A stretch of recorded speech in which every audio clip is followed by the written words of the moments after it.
ఈ రోజు బైబిల్ అధ్యయనం మార్కు సువార్త 2వ అధ్యాయం 28 వచనాలు. ప్రార్థన. ప్రియమైన దేవా, మీ వాక్యాన్ని అధ్యయనం చేయడానికి మాకు సమయం ఇచ్చినందుకు ధన్యవాదాలు. మేము మీ వాక్యాన్ని విన్నప్పుడు మా మనస్సులను పునరుద్ధరించండి మరియు మాకు అవగాహనను ఇవ్వండి. యేసు నామంలో ఆమెన్. మార్కు సువార్త 2వ అధ్యాయం.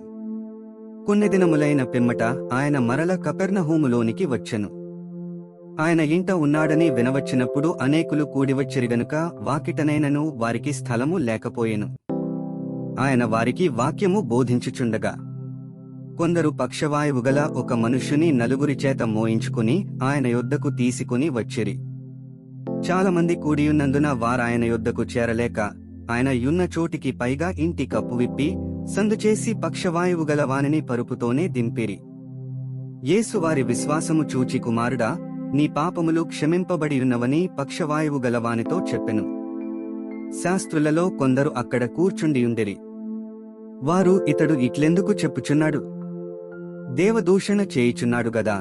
దేవుడొక్కడే తప్ప పాపమును క్షమింపగలవాడెవడని తమ హృదయములలో ఆలోచించుకునిరి. వారు తమలో తాము ఈలాగున ఆలోచించుకొనుట యేసు వెంటనే తన ఆత్మలో తెలిసికొని, మీరీలాంటి సంగతులు మీ హృదయములలో ఎందుకు ఆలోచించుకొనుచున్నారు? ఈ పక్షవాయువు గల వానితో నీ పాపములు క్షమింపబడియున్నవని చెప్పుట సులభమా? నీవు లేచి నీ పరుపెత్తికుని నడువుమని చెప్పుట సులభమా?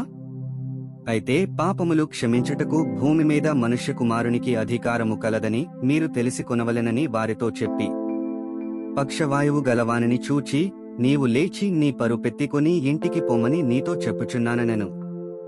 తక్షణమే వాడు లేచి పరుపెత్తికొని వారందరి ఎదుట నడచిపోయెను గనుక వారందరూ విభ్రాంతి నొంది మనమీలాటి కార్యములను ఎన్నడూనూ చూడలేదని చెప్పుకొనుచు దేవుని మహిమపరచిరి. ఆయన సముద్ర తీరమున మరల నడచిపోవుచుండెను. జనులందరూ ఆయన యొద్దకు రాగా ఆయన వారికి బోధించెను. ఆయన మార్గమున వెళ్ళుచు సుంకపు మెట్టునొద్ద కూర్చున్న అల్ఫై కుమారుడగు లేవిని చూచి, నన్ను వెంబడించుమని అతనితో చెప్పగా అతడు లేచి ఆయనను వెంబడించెను. అతని ఇంట ఆయన భోజనమునకు కూర్చుండియుండగా సుంకరులను పాపులను అనేకులు యేసుతోనూ ఆయన శిష్యులతోనూ కూర్చుండియుండిరి. ఇట్టివారనేకులుండిరి. పరిసయ్యులలోనున్న శాస్త్రులు ఆయన సుంకరులతోనూ పాపులతోనూ భుజించుట చూచి, ఆయన సుంకరులతోనూ పాపులతోనూ కలిసి భోజనము చేయుచున్నాడేమని ఆయన శిష్యులనడుగగా, యేసు ఆ మాట విని, రోగులకే గాని ఆరోగ్యము గలవారికి వైద్యుడక్కరలేదు, నేను పాపులనే పిలువవచ్చితినిగాని నీతిమంతులను పిలువరాలేదని వారితో చెప్పెను. యోహాను శిష్యులను పరిసయ్యులను ఉపవాసము చేయుటకద్దు. వారు వచ్చి, యోహాను శిష్యులను పరిసయ్యుల శిష్యులను ఉపవాసము చేయుదురుగాని నీ శిష్యులు ఉపవాసము చేయరు, దీనికి హేతువేమని ఆయన నడుగగా, యేసు, పెండ్లి కుమారుడు తమతో కూడా ఉన్న కాలమున పెండ్లి ఇంటివారు ఉపవాసము చేయదగునా? పెండ్లి కుమారుడు తమతో కూడా ఉన్నంతకాలము ఉపవాసము చేయదగదుగాని పెండ్లి కుమారుడు వారి యొద్ద నుండి కొనిపోబడు దినములు వచ్చును, ఆ దినములలోనే వారుపవాసము చేతురు. ఎవడును పాత బట్టకు క్రొత్తగుడ్డ మాసిక వేయడు, వేసిన ఎడల ఆ క్రొత్త మాసిక పాత బట్టను వెలితిపరచును, చినుగు మరి ఎక్కువగును. ఎవడును పాత తిత్తులలో క్రొత్త ద్రాక్షారసము పోయెడు, పోసిన ఎడల ద్రాక్షారసము ఆ తిత్తులను పిగుల్చును, రసమును తిత్తులను చెడును. అయితే క్రొత్త ద్రాక్షారసము క్రొత్త తిత్తులలో పోయవలెనని చెప్పెను. మరియు ఆయన విశ్రాంతి దినమున పంటచేలలోబడి వెళ్ళుచుండగా శిష్యులు మార్గమున సాగిపోవుచు వెన్నులు త్రుంచుచునుండిరి. అందుకు పరిసయ్యులు, చూడుము, విశ్రాంతి దినమున చేయకూడనిది వారేలా చేయుచున్నారని ఆయన నడిగిరి.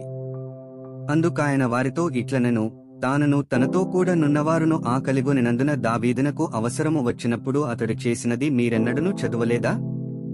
అబ్యాతారు ప్రధాన యాజకుడైయుండగా దేవమందిరములోనికి వెళ్లి, యాజకులేగాని ఇతరులు తినకూడని సముఖపు రొట్టెలు తాను తిని తనతో కూడా ఉన్నవారికిచ్చెను గదా అని చెప్పెను. మరియు విశ్రాంతి దినము మనుష్యుల కొరకే నియమింపబడెను గాని మనుష్యులు విశ్రాంతి దినము కొరకు నియమింపబడలేదు. అందువలన మనుష్య కుమారుడు విశ్రాంతి దినమునకును ప్రభువయ్యున్నాడని వారితో చెప్పెను.